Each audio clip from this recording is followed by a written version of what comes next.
série O Surgimento da Doutrina Espírita e as Mesas Girantes. Nós estamos vendo o livro As Mesas Girantes e o Espiritismo. Nós estamos no capítulo 16, no item 16 desse livro. Como se trata de um item muito grande, com vários assuntos, nós dividimos em vários vídeos para ficar mais fácil os nossos comentários. Então, dando sequência nesse vídeo, hoje nós iremos comentar a parte que fala que Hugo pergunta em versos e as mesas respondem também em verso. A independência e a superioridade das respostas.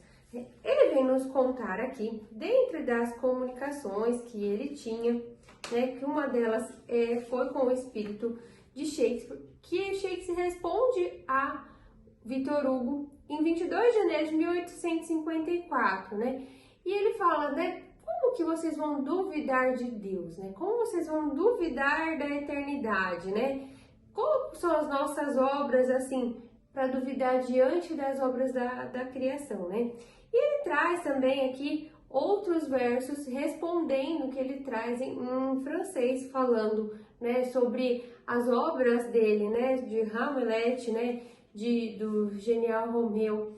Então, ele vem trazer as respostas, que é como ele cita no enunciado. O que acontece? Hugo, ele não conseguia improvisar em versos. E aí, o que ele faz? Ele declara que ele faz uns versos já predestinados ali, já pré-montados, para que ele pudesse perguntar às entidades, aos espíritos. Só que o que acontecia? Muitas das vezes, os espíritos respondiam para ele em verso, só que não era o que ele queria ouvir, Porque ele achava que ele já fosse trazer pronto ali as respostas que ele queria. E a espiritualidade vem mostrar para ele que nem sempre as coisas funcionam como é. E como a gente sabe, Muitas das vezes a gente quer a resposta pronta, quer as coisas prontas, E às vezes a gente precisa ali arregaçar as mangas para a gente entender nas entrelinhas.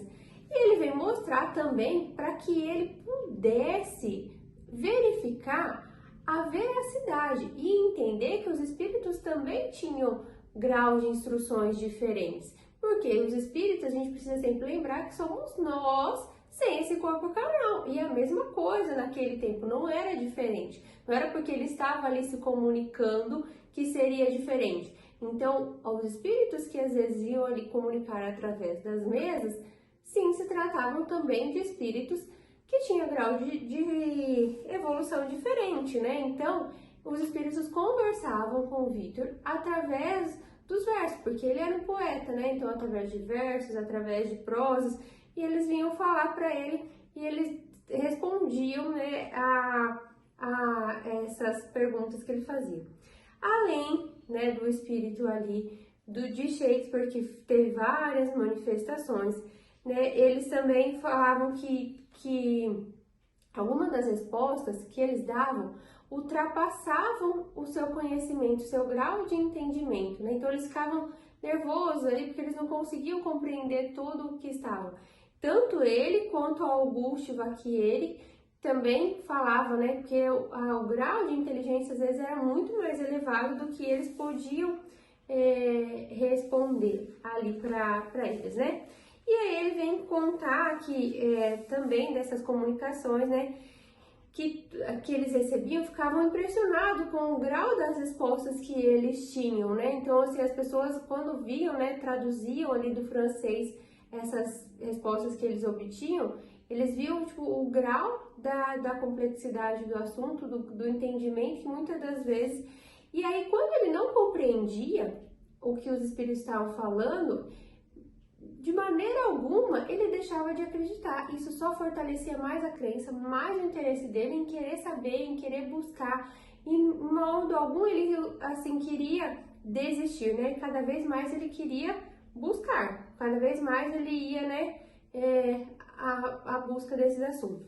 E até a sua esposa, a senhora Victor Hugo, manda uma carta para a senhora Paul Meurice, em março de 1855, dizendo que os espíritos vieram confirmar a ela que todo tipo, que ela conversava com os mortos, sempre ela estava certa. Então ela também já tinha essa grau de mediunidade para conversar com ele, E ele continuando aqui, fala que independente, né, às vezes das respostas que o tripé, que era a mesa, respondia, às vezes ele desaprovava, às vezes ele não compreendia ou mesmo as discutia, mas ele tentava entender e ele continuava a sua busca ali em saber mais sobre essas comunicações, né? E ainda ele fala aqui, o Julius Boyce revela que numa das páginas, né, dos cadernos das psicografias, ele tá do duelo que tinha entre o novo Jacob, que é o Hugo, e a sombra do sepulcro, que é o anjo espírito. Eles têm uma comunicação, né? Que ele fala que o Hugo se levanta irritado, que ele perdeu a partida, mas não a derrota. E ali sobre a comunicação, né, que ele teve, né? E ele fala ainda, né, sobre as respostas, né, da sombra do sepulcro.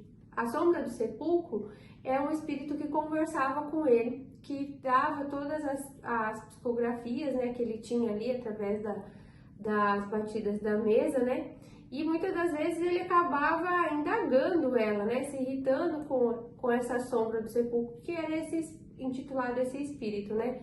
E ele fala para ele: vós sois enorme, mas Deus é imenso, né? Então, ele ainda discutia com ela a respeito disso.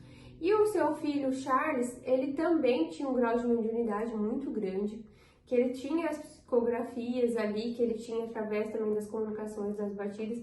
E uma vez, né, um convidado inglês foi buscar a manifestação ali de uma entidade, que era um lord, e ele se negou a responder em francês e ele quis fazer as batidas, então ele fez a psicografia, as batidas no francês, né? Ele fez em inglês, porque ele era inglês, ele se negou a responder em francês, então ele fez em inglês e ele não entendia nada. Só que aí eles traduziram, né? Não molestei o bardo, sua lira está quebrada, seu último canto cantado, sua última palavra falada. Então ele fala também aqui que tudo, né, do mesmo jeito que a sombra do sepulcro falava em versos, esse espírito também foi ali falar em versos, né? E aí umas vezes, né, o Victor Hugo ficou ali, tipo assim, irritado, né, com as expressões que ela fazia, essa sombra do sepulcro. E ela pegou e respondeu para ele, né, que era imprudente o jeito que ele falava, né, que o jeito que ela se comunicava era a linguagem humana, que ela usava a Bíblia para se comunicar, que mostrava a realidade, né, ele falava a verdade ali para os espíritos, né, e ele falava que era a maneira dela se comunicar, né, que ele estava sendo ali muito errôneo com as suas expressões, né, então que ela precisava ter um entendimento que muitas das vezes aquilo ali, né, que a humanidade tinha, né, do corpo ali, da existência, era a libertação do espírito, né? Então, tipo, desencarne era, na verdade, uma libertação, e ela estava só querendo se comunicar, era a maneira dela estar ali de se comunicar, né? E ainda continuando, ele fala, né, que muitas e muitas das páginas foram escritas ali, os versos foram ditos na mesa de Gerson, né, de que tem conhecimento, e que assim, o objetivo daqui não era contar a biografia do Victor Hugo, né, mas mostrar que a importância que ele teve, né, junto às mesas falantes da época de Gerson, que era mostrar as comunicações do mundo espiritual que teve. Então, que assim, que era de relevante, então essa comunicação não era o objetivo aqui do livro, sim mostrar que já existia antes mesmo, né, e que fez parte da história ali da doutrina espírita.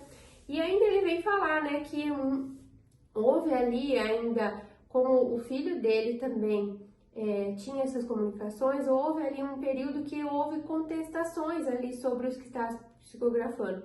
E que eles falaram que quando estava o Victor Hugo e o Charles junto, mesmo que o Victor Hugo não se juntava à mesa, parecia que era o pensamento de Victor Hugo transmitia para Charles e Charles transmitia para a mesa e a mesa respondia.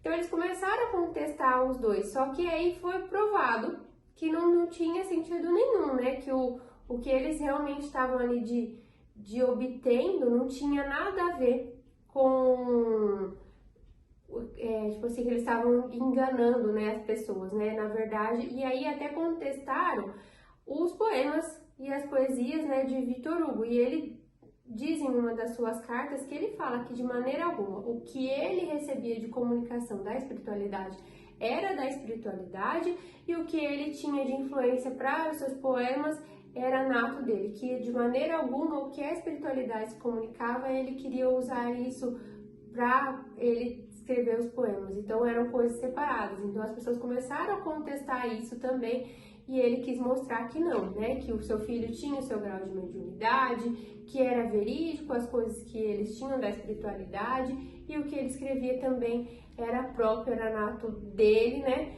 Não tinha nada a ver com as comunicações espíritas, né? Então isso mostra aí a importância, né? E ele escreve isso numa carta, né? Em 28 de fevereiro de 1854. Então, vem mostrar aqui um pouquinho, né, dessa parte. Hoje a gente viu sobre Victor Hugo, sua influência ali toda essa história, né, da doutrina espírita, que é muito importante e a parte dele foi muito relevante, com certeza, para nós. Espero que vocês tenham gostado. Esse item ainda continua, nós temos mais alguns vídeos para fazer, acabando os comentários aqui. E espero que vocês nunca deixem de nos acompanhar. Todos os dias a gente tem vídeos aqui nas nossas redes sociais para você estudar, para você enriquecer seu conhecimento sobre a doutrina espírita, para você sintonizar com a espiritualidade, para ter seu momento ali de conexão com a espiritualidade maior, para que o seu dia seja mais leve e mais enriquecedor de conhecimento. Um ótimo domingo a todos nós e mais uma vez,